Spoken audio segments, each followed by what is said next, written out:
एक छोटे से गांव में एक युवक अजय अपनी मां के साथ रहता था। वह आम जीवन जी रहा था, लेकिन उसे अक्सर अजीब सी घटनाओं का सामना करना पड़ता था। रात में जब वह सोने जाता, तो उसे अपने कमरे में किसी के चलने की आवाज सुनाई देती, लेकिन जब वह देखता, तो वहां कोई नहीं होता। एक दिन अजय को एक पुरानी किताब मिली, जिसमें द्विमुखम नामक एक प्राचीन राक्षस के बारे में लिखा था।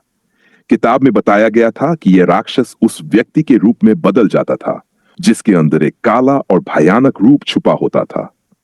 यह राक्षस अपने असली रूप में रात को जागता और किसी को अपनी शक्ति से नष्ट कर देता था। अजय ने इसे सिर्फ एक पुरानी कहानी समझा और अनदेखा कर दिया। लेकिन रात को जब वह सोने गया, तो अचानक उसकी मां ने आकर उसे बताया कि अजय की एक और पहचान है, जो उसका सामना करने का समय आ गया है। अजय हैरान था। अचानक उसके शरीर में एक अजीब सी ताकत आई और वह महसूस करने लगा कि उसका चेहरा बदल रहा है। उसकी आंखों में अजीब सी लालिमा आ गई और उसकी आवाज भी गहरी और डरावनी हो गई। वह महसूस कर रहा था कि वह वही द्विमुखम बन चुका था, जिसका डर किताब में था। अब अजय को अपनी पहचान का सामना करना था। क्या वह अपने अंदर के राक्षस को काबू कर पाएगा, या वह उसकी शक्ति से बाहर हो जाएगा? यह सवाल था। रात के अंधेरे में वह अपने आप से लड़ रहा था, और तभी उसकी मां ने एक पुरानी पूजा विधि के माध्यम से उसे शांत किया। वह समझ गया कि उसके अंदर एक अंधेरा रूप था, जिसे उसे नियंत्रण में रखना था। अजय ने वादा किया कि वह अब अपने अंदर के राक्षस को पूरी तरह से काबू करेगा, ताकि वह किसी को भी नुकसान न पहुंचा सके। लेकिन उस रात के बाद वह हमेशा जागता था, यह सोचते हुए कि कहीं वह फिर से अपने द्विमुख रूप में न बदल जाए। यह कहानी यह सिखाती है कि कभी-कभी हमें अपनी छुपी हुई अंधेरी पहचान का सामना करना पड़ता है, और हमें उस पर काबू पाना चाहिए। द्विमुखम, रहस्य और भय। अजय ने अपनी मां से सुनी हुई पूजा विधि को अपनी रातों में दोहराना शुरू किया। लेकिन जैसे जैसे समय बीता गया, उसे यह एहसास होने लगा कि वह अब सिर्फ एक इंसान नहीं था। उसका शरीर, उसकी आत्मा और उसका दिमाग, सभी कुछ अजीब सा महसूस होने लगा। वह जानता था कि रात का अंधेरा उसे अपनी तरफ खींचेगा और वह अपने द्विमुख रूप में बदल जाएगा, लेकिन वह इससे भागना चाहता था। एक रात जब चांद बिल्कुल पूरा था और हवा में एक अजीब सी खामोशी थी, अजय के भीतर एक बार फिर उस डरावनी ताकत ने सिर उठाया। उसका दिल तेजी से धड़कने लगा और उसकी आंखों में वही खौफनाक लालिमा आ गई।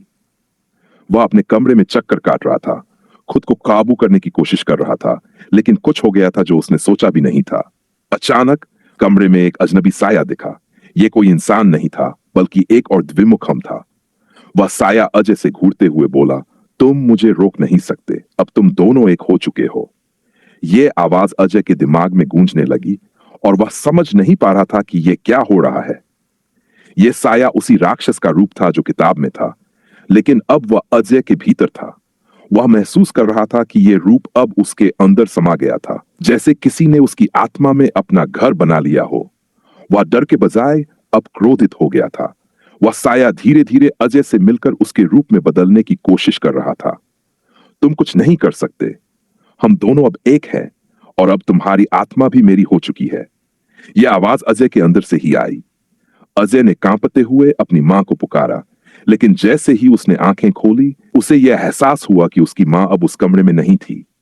अजय पूरी तरह से खो चुका था, और वह अब नहीं समझ पा रहा था कि यह क्या हो रहा था। क्या यह सच था कि वह अब द्विमुखम बन चुका था, या फिर वह सिर्फ एक भ्रम देख रहा था? उसकी मां कहां गई थी? अजय ने अपने डर को एक और बार चखते हुए खुद को संभालने की कोशिश की, लेकिन वह महसूस कर रहा था कि उसके भीतर की ताकत अब बाहर आ रही थी। अब उसका सामना सिर्फ अपने डर से नहीं, बल्कि अपने भीतर के राक्षस से था। और इसी बीच वह देखता है कि उसके सामने वही अजनबी साया खड़ा है, जिसे अब वह खुद ही पहचान चुका था। अब यह साया अजय से कहता है, तुम दोनों एक हो गए हो, लेकिन इसका मतलब यह नहीं कि तुम्हारी यात्रा खत्म हो गई। यह केवल एक शुरुआत है। अब तुम्हें पता चलेगा कि द्विमुखम का असली रूप क्या है। अजय को यह समझ में आ गया कि उसका संघर्ष सिर्फ एक रात का नहीं था, यह उसकी जिंदगी का हिस्सा बन चुका था। अब उसे खुद को और अपने भीतर के राक्षस को हमेशा के लिए काबू करना था, नहीं तो वह कभी भी अपनी मानवता खो सकता था। अजय के भीतर एक नई शक्ति जाग चुकी थी, लेकिन क्या वह इसे सही दिशा में इस्तेमाल करेगा, या फिर द्विमुखम के रूप में पूरी तरह से खो जाएगा? यह सवाल अब उसकी जिंदगी का सबसे बड़ा रहस्य बन चुका था। अब अजय के भीतर और बाहर के द्वंद्व में कौन जीत पाएगा, यह तय करने के लिए अपनी पूरी ताकत लगानी होगी।